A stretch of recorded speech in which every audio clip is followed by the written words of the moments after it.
y en a énormément parce que nous sommes à plus de 115 participants actuellement.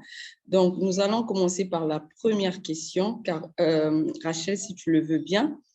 Donc là, nous avons une première question de Haddad Raïl qui dit: que pensez-vous du principe de sobriété et la lutte contre l'obsolescence programmée afin de rendre la consommation plus responsable? Oui, Ornella, s'il te plaît, tu peux reprendre la question. Bon, je vais reprendre la question et je vois que nous avons des questions en amont. Je vais commencer par la première question. Donc, comment concilier les projets de restauration des paysages dégradés avec les projets énergétiques? C'est posé par Bruno Bayati. C'est la première. Merci. Bon, moi, je dirais pour cela, d'abord, les projets de restauration, comment les concilier? Bon, disons que moi, je veux d'abord dire ces deux types de projets, les projets énergétiques. C'est un projet qu'on peut mettre en œuvre et aussi on peut mettre une idée de projet sur un projet de restauration. Maintenant, pour les concilier, soit il faut le projet de restauration qu'on veut faire, mettre le lien avec peut-être s'il y a un projet énergétique dans la zone qui a eu des impacts et tout, donc on pourra mettre le lien pour pouvoir dire ce projet de restauration que nous voulons mettre en place, c'est pour contribuer justement à atténuer les effets qu'un certain nombre de projets énergétiques qui a eu dans la zone.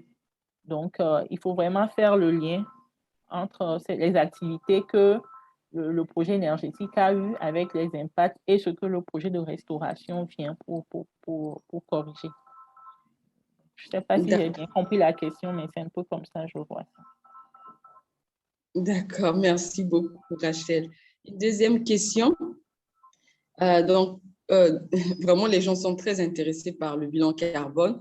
Donc, nous vous enverrons tous les liens disponibles et vraiment importants par rapport à cela. La deuxième question, donc, c'est celle-ci. Que pensez-vous du principe de sobriété et la lutte contre l'obsolescence programmée afin de rendre la consommation plus responsable? Merci. Oui, non, je pense que c'est quelque chose d'important, puisque même dans les bilans énergétiques, quand on fait les communications nationales, on montre il y a l'effet, la consommation énergétique par la population, on voit ce que ça donne. Du coup, le défi même, c'est qu'il faut pouvoir éduquer aussi la population pour une meilleure consommation de l'énergie. Il y a des actions à faire pour réduire vraiment cette consommation. Et aujourd'hui même, il y a beaucoup de projets. Les gens font beaucoup de solaire aussi pour pouvoir faire un peu du mix à leur niveau. Il y a des kits solaires qui sont là. Il y a beaucoup d'actions aujourd'hui pour déjà au niveau, parce que la consommation, ça va au niveau, c'est l'énergie qui est produite que nous distribuons. Maintenant, la population consomme et l'utilise. Donc, au niveau de la consommation aussi, il y a des actions à faire qu'on soit peu pour cela. Maintenant, au niveau, comme on le disait, au niveau des entreprises qui font de la production, il faut pouvoir faire l'essentiel pour que le projet que vous allez faire, aujourd'hui, nous parlons de développement durable. Donc, il y a un certain nombre de choses qu'il faut prendre dans l'exécution des projets. Et par exemple, comme je le disais, nous, à notre niveau, il y a déjà cet effort qui a été fait pour que l'énergie qui est distribuée soit une énergie qui est renouvelable, qui prend en compte l'énergie renouvelable pour qu'aujourd'hui, on soit à la moitié de toute l'énergie fossile renouvelable. Et aujourd'hui aussi, il faut, comme on le dit, et même les centrales aujourd'hui qu'on a de production, on essaie, l'utilisation du gaz naturel aussi, c'est une façon c'est mieux par rapport à l'utilisation du fioul lourd. Donc, c'est des actions, en tout cas, qu'il faut faire au lieu d'utiliser, par exemple, du fioul pour la production, on le fait au gaz naturel. On peut faire une centrale à cycle combiné pour pouvoir faire repasser les dons pour éviter justement ce qu'on fait en termes de dégradation. Donc, toutes ces actions aujourd'hui, c'est des actions à faire pour que, en termes de consommation, production énergétique, on soit plus responsable. Merci. Merci. Une autre question. Donc, les études d'impact environnemental sont-elles obligatoires pour les grands projets? Donc, la technique des petits pas, dit-elle, aller vers l'obligation faite aux petites entreprises. Donc, c'est juste pour dire que est-ce que les EIS, c'est vraiment obligatoire que pour les grandes entreprises, les grands projets, que les petits, voilà, ne sont pas soumis à cette obligation. Qu'est-ce que tu en dis? Oui, oui, non. Aujourd'hui, je pense que les études environnementales et sociales sont obligatoires hein, pour les grands projets, surtout si vous avez un projet qui va être financé par un partenaire technique et financier, que ce soit la Banque mondiale, l'Union européenne, l'Agence française de développement, la BOAD, la BAD, toutes ces institutions aujourd'hui, c'est quelque chose qui est obligatoire. À part ces institutions, il y a nos tests nationaux aussi hein, qui l'ont rendu obligatoire. Donc, aujourd'hui, ce n'est plus, c'est quelque chose qu'il faut obligatoirement faire.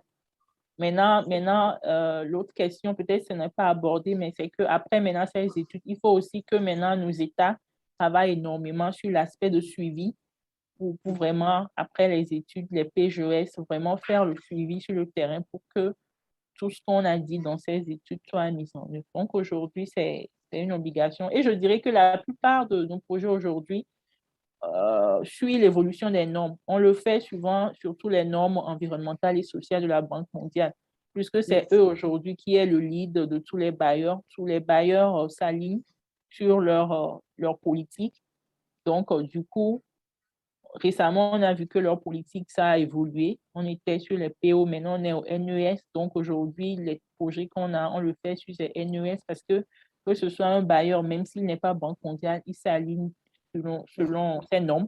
Parce que souvent, ils se disent que ces normes sont, entre guillemets, un peu meilleures par rapport aux normes nationaux. Mais bon, c'est juste en termes de... Ils donnent plus de... Souvent, nos tests nationaux, on pense qu'ils sont un peu plus flexibles, mais les normes internationales, elles sont un peu plus rigoureuses. Donc, aujourd'hui, je dirais que c'est vraiment une obligation. Oui, oui. Merci beaucoup. Une Peut-être pour exigence. ajouter juste pour ajouter, compléter vraiment ton excellente réponse, c'est que tout dépend du type de projet. Donc, même dans nos textes nationaux, il y a des installations de classe A, des installations de classe B, etc. Et donc, ce sont beaucoup pour les installations de classe A, c'est suivant le risque du projet, que ce soit pour une petite entreprise ou pour une grande entreprise. Suivant le risque du projet, on impose une étude d'impact environnemental et social. Et si vraiment ce projet, pire encore, quand il est financé par des institutions internationales du type Banque mondiale, Société financière internationale ou bien d'autres bailleurs de fonds étrangers, il s'appuie vraiment, comme elle a su le dire, sur soit les normes de performance de l'IFC, soit les normes voilà, de la Banque mondiale, les NES, et d'autres normes, hein, les principes de l'équateur, etc., qui imposent pour un certain type de projet le B à bas. Avant même le financement, on t'impose une étude d'impact ou bien un audit de due diligence. Si le projet existait déjà et que voilà, vous cherchez des ressources complémentaires pour poursuivre votre projet, on vous impose vraiment ces outils ou bien ces audits, ces vérifications. On a une autre question. L'école est-elle, voilà, je pense que tu peux y répondre. L'école est-elle partie prenante du changement pour une plus grande sensibilisation? C'est posé par Nora. C'est elle qui a posé aussi la question précédente. Nora Sidiki.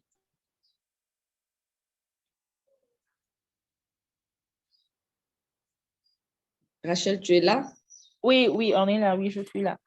École et à thème d'établissement scolaire, c'est ça? Oui, et en termes d'éducation, oui. Oui, oui, pas plus tard que c'est important parce que je sais, si on veut faire même une ligne, par exemple, s'il y a une école à côté ou bien, en tout cas, ça intervient parce qu'il y a des enfants, il y a un nombre de, d'enjeux aussi qu'il faut regarder. Je trouve important. Il y a par exemple un travail qu'on est en train de faire, on fait une extension et on s'est rendu compte qu'il y a une école à côté avec un terrain de football où les enfants s'amusent. Mais directement, ça nous a amené à dire non, on ne peut pas passer par ici. On cherche une autre alternative parce qu'il y a les risques. C'est vrai qu'on ne l'a pas abordé, mais il y a les risques de santé, sécurité aussi. Donc, c'est important de les prendre en compte. Et maintenant, de l'autre côté aussi, ça, c'est un peu par rapport aux impacts négatifs. Maintenant, il y a des actions. que nous faisons à travers ces écoles, il y a des actions où, par exemple, on a eu enfin un reboisement entre-temps pour des travaux faits. Et justement, on a eu à faire, l'école avait besoin de plans et on a fait des reboisements dans les écoles. Donc, c'est des parties prenantes dans l'exécution des projets, surtout en zone rurale aujourd'hui, ou qui sont vraiment des parties prenantes dont on tient compte de leurs préoccupations également. Formidable. Merci beaucoup. Une autre question. La question, c'est celle-ci. Donc, même pour les énergies renouvelables, on doit tenir compte du seuil de la réversibilité dans les études d'impact sur l'environnement.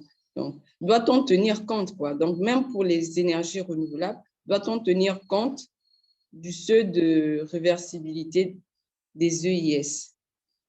C'est une question. Est-ce que l'on doit tenir compte de cela?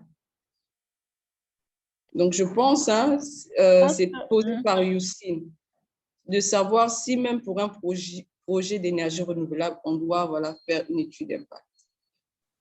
Non, ça se fait, hein. Ça se fait. Il y a actuellement au Togo où il y a eu un projet de construction de centrales solaires. Je pense que c'est la plus grande de la sous-région actuellement, mais ce projet a fait une étude d'impact parce que c'est vrai que c'est une centrale solaire qu'on veut faire, mais la centrale va être installée dans un milieu donné.